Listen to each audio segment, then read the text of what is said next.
Bom dia. Nosso grupo dessa vez ficou responsável aí por falar sobre a classe mamária, que é dos mamíferos. O grupo é composto por Yasmin, Juni Glaucia, eu, Maria Amanda e a Samira. Pode passar. Bom, introduzindo aí um pouco sobre essa classe, a classe mamália ela é composta por animais vertebrados, conhecidos principalmente por apresentarem aí glândulas mamárias. Atualmente são conhecidas mais de 5.300 espécies, que pesam de 1,5 gramas, que é, por exemplo, morcego, até 100 toneladas, que temos, por exemplo, a baleia. Dentre as espécies já conhecidas, temos aí as quais inclui a espécie humana, ou seja, nós humanos estamos dentro dessa classe mamália.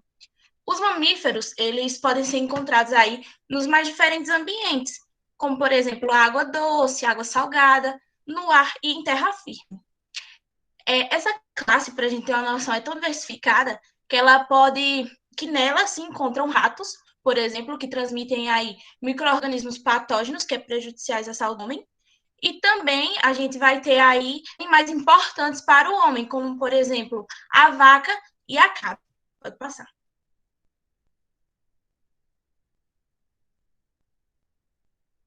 Esses animais aí, eles são divididos em três grupos: o prototéria, o metatéria e o eutéria. A gente vai dar foco mais no eutéria, por ser onde se encontra os animais que são formados dentro do útero da mãe, os animais placentários. Mas a gente trouxe a título de informação o prototéria e o metatéria. O prototéria contém aí os mamíferos primitivos, que se formam dentro do ovo da fêmea, não dentro do útero, né? E temos como exemplo o ornitorrinco. A gente vai ter os metatérios, que são mamíferos vivíparos, onde o embrião passa por um curto período de gestação no útero, depois vai para outra estrutura da mãe para terminar sua formação. A exemplo, temos o canguru e o gambá. E por último, o eutério, que a gente vai dar foco aos próximos slides, que são aí vivíparos que passam por um período de gestação suficiente, são chamados de mamíferos placentários, como eu citei anteriormente, pois eles se formam aí dentro do útero da fêmea, e é o grupo mais diversificado de mamíferos, e apresentam algumas divisões que a gente vai destacar a seguir. Pode passar. Isso. Dentro dos eutérias, a gente vai ter aí a ordem Lagamorfa, temos como representantes as lebres e os coelhos. Eles são animais aí herbívoros, que consomem principalmente gramíneas, apresentam uma taxa de reprodução alta devido ao curto período de gestação e à precocidade no alcance da maturidade sexual. A gestação desses animais, ela varia entre 30 e 45 dias. Possui aí duas famílias, a Octonoidae e a Leporidae, que sendo a Leporidae presente apenas na América do Sul. A densidade populacional desses animais, ela não tem aumentado. Isso se daria por quê? Porque eles estão sujeitos a uma forte predação. Predação de quê? No Brasil não é muito consumido a carne desses animais, mas fora do país ela é bastante apreciada. Por esse motivo, apesar deles se reproduzirem rapidamente, a densidade populacional deles não aumenta tanto como seria esperado. Pode passar. A gente vai ter aí também a ordem Quiroptera. Os representantes dessa ordem são os morcegos, que constituem aí uma das ordens mais características dos mamíferos, pois são os únicos a possuir estruturas que permitem o voo verdadeiro. Está dividida em duas subordens, a Megaquiroptera e a Microquiroptera. A Megaquiroptera, os animais são encontrados exclusivamente no Velho Mundo e compreendem uma única família. Pertence aos maiores morcegos conhecidos, chamados aí de raposas voadoras, e que podem ultrapassar a 1,5 kg. A Microquiroptera, ela está amplamente distribuída aí no globo, possui mais de 17 famílias conhecidas e possui uma extraordinária capacidade de emitir sons de alta frequência. Pode passar. Destacando aí a importância desses animais para o ecossistema, eles estão aí como polinizadores, ajudam também no processo de dispersão de sementes, sendo de extrema importância para a dinâmica de regeneração de florestas. Também contribuem com o controle de pragas nas lavouras, pois eles se alimentam de insetos e que podem ser prejudiciais, mas também tem um porém nesse caso desses animais. Eles podem também ser prejudiciais às lavouras e alguns animais, porque eles podem transmitir doenças. Além disso, as fezes deles são utilizadas como fertilizante e que são ricos em NPK. Pode passar. Ordem Tata. Esse grupo é representado pelos tatus, preguiças e tamanduás e compreende aproximadamente 30 espécies, incluindo os extintos. Suas principais características são a dentição incompleta, alguns possuem molares, mas são pouco fortes. Esse dente não tem esmalte e crescem continuamente. Os dentados possuem garras nos dedos e geralmente têm movimentos, como as preguiças. Eles se alimentam principalmente de insetos ou folhas, no caso das preguiças, e além das vértebras possuem mais articulações que os outros grupos de mamíferos, dando origem ao seu nome, que significa articulação externa.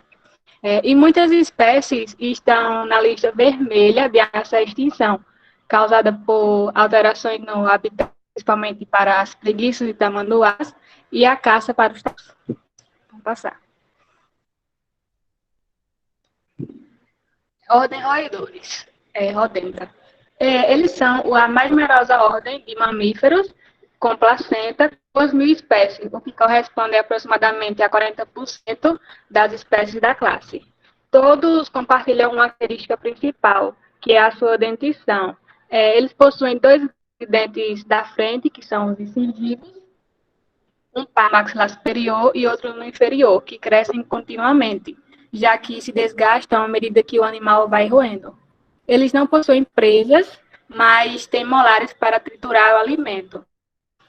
Eles são importantes para muitos ecossistemas, porque reproduzem rapidamente e servem de alimento para os predadores. E são dispersores de sementes e vetores de doenças. E também os humanos usam como para teste de laboratório, alimentação e para obtenção de.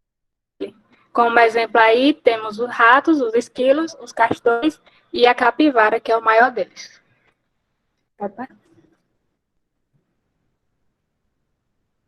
Ordem Sirenia. Essa ordem abriga os únicos herbívoros aquáticos entre os mamíferos. Habita em ambientes rasos de rios e estuários no mar. Seus representantes possuem corpos grandes e robustos, os ossos bastante densos e a camada adiposa espessa. Além disso, suas nadadeiras estão ausentes e suas narinas se localizam na região superior do focinho.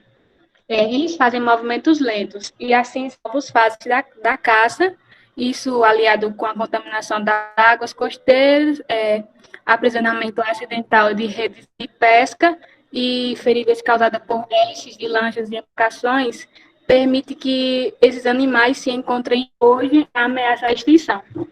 Na imagem aí temos o peixe-boi da Amazônia, que é considerado o menor deles, que é esse que está com o negócio verde em cima, e à direita do gongo, que é o maior deles.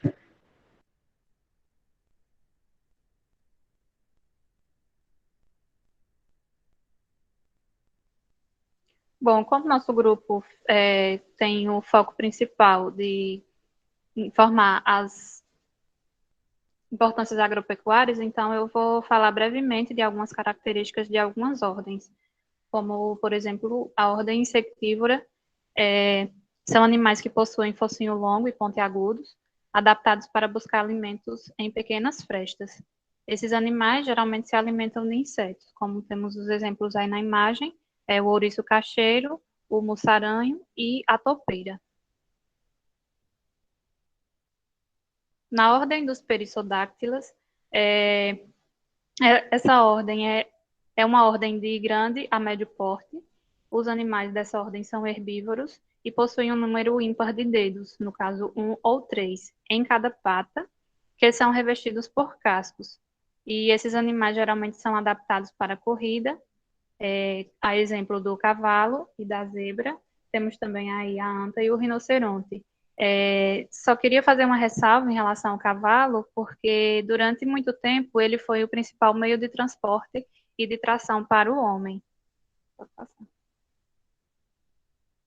Na ordem cetácea, nós temos animais marinhos, que têm o corpo muito parecido com o corpo dos peixes, mas eles não são peixes, eles são mamíferos, e não possuem membros posteriores, no caso, os membros traseiros. E os membros anteriores são adaptados às nadadeiras. Geralmente eles são sociáveis e vivem em grupos, se alimentam de peixes e lulas. Temos os exemplos aí nas imagens, o golfinho e a baleia. Na ordem proboscídea, a gente tem um único representante, que é o elefante, como a gente vê aí na imagem, que a característica dele é por possuir nariz e lábio superior em forma de tromba. Eles são herbívoros e apresentam dentes incisivos bem desenvolvidos, que no caso são as suas presas. Vou passar.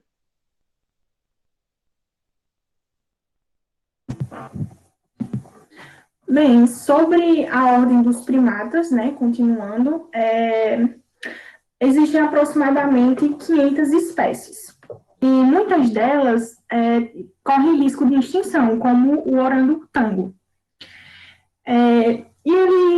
E o homem ele está presente nessa ordem, né, e dá para ver, podemos ver a semelhança da mão do chimpanzé e das mãos dos humanos.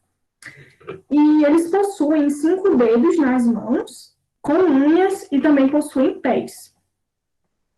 Isso facilita o ato de andar, pular e agarrar, possuindo também uma visão muito boa, no caso, colorida, e é 3D.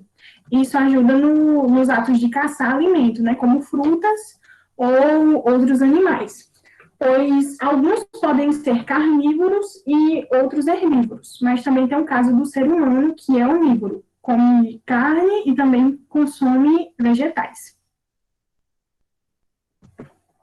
Também temos a ordem dos carnívoros, que eles podem ser domésticos, e, no caso, essa ordem, nós temos os consumidores de carne, né, no grupo dos eutérias, e possuem também o gato e o cachorro, né, que eles são os animais que convivem mais com os seres humanos, né, eles estão ativamente na vida do ser humano, tanto que o cachorro, ele é considerado até como o melhor amigo do homem, na sua maioria das vezes terem raças, né, serem dóceis e terem um instinto de proteger. Mas também temos os selvagens nessa classe, como a onça pintada, os lobos em geral e as hienas. E estes, eles sofrem risco de extinção por conta das caças esportivas ou também pelas pessoas considerarem eles seres perigosos ou negativos, né?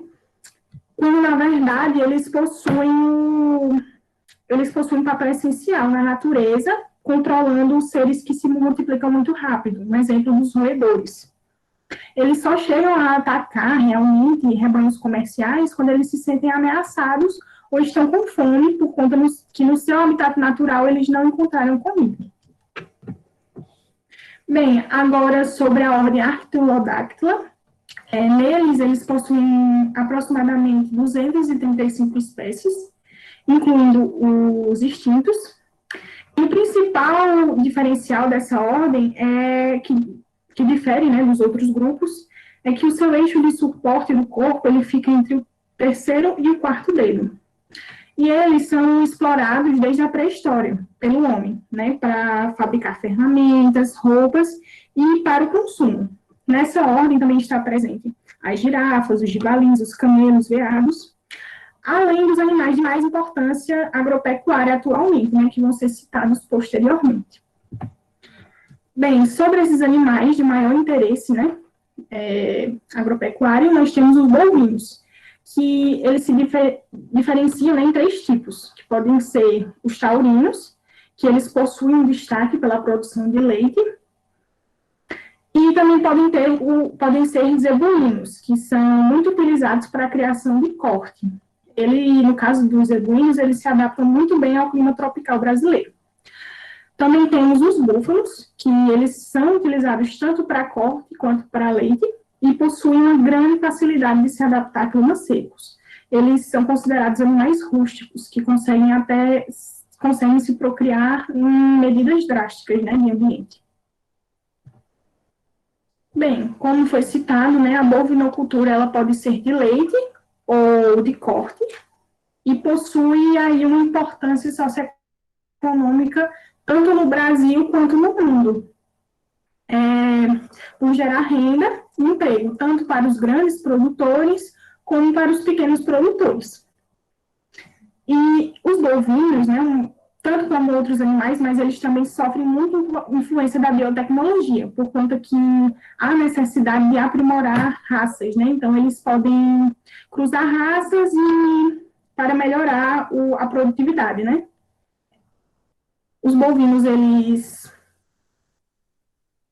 no caso, seus produtos, né, podem ser o queijo, o leite, a carne e doce de leite, cocada, e vários outros, né, derivados do seu leite ou da sua carne.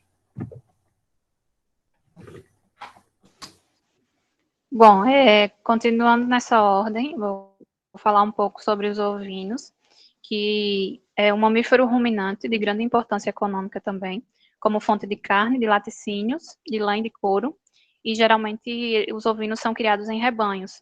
Boa parte desse rebanho é criado por produtores familiares, principalmente na região nordeste e sul do Brasil, e existem várias raças de ovelhas, mas geralmente elas são subdivididas em raças de lã, raças de carne e raças de leite. A de lã é a que abastece o mercado da moda com suas fibras naturais, para a fabricação de tecidos para vestuário, cobertores, tapetes, dentre outros. A carne, ela é menos consumida que a carne bovina e a carne de frango, mas ela tem um consumo bastante considerado, principalmente em pratos gourmet. E o leite, ele é rico em proteínas, gorduras boas, minerais essenciais, carboidratos, vitaminas e antioxidantes. Ele é indicado para quem é sensível à lactose e também é utilizado na fabricação de queijos finos, como a gente...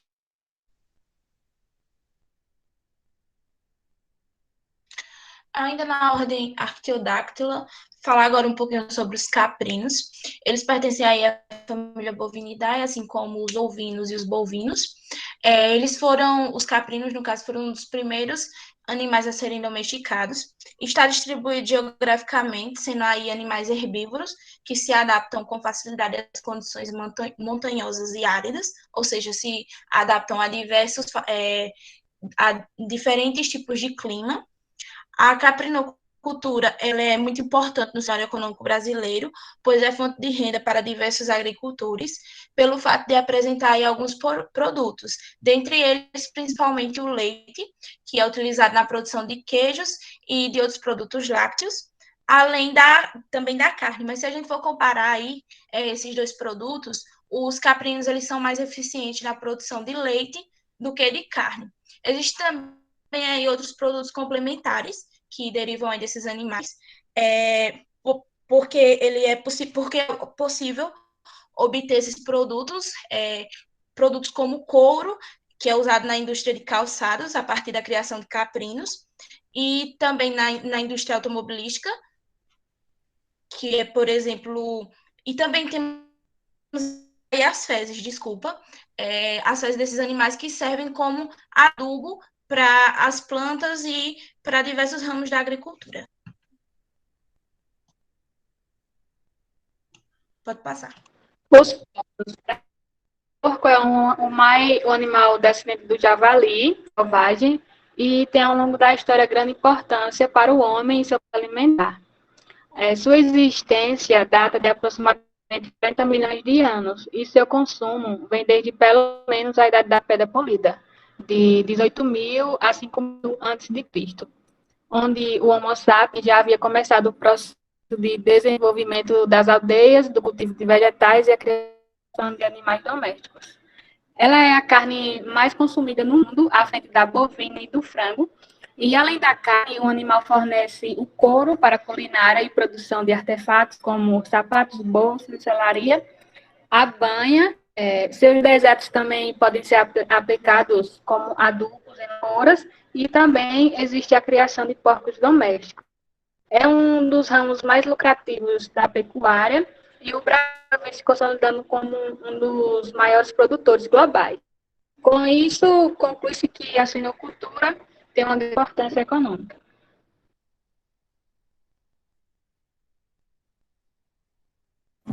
Nossas referências e obrigada pela atenção.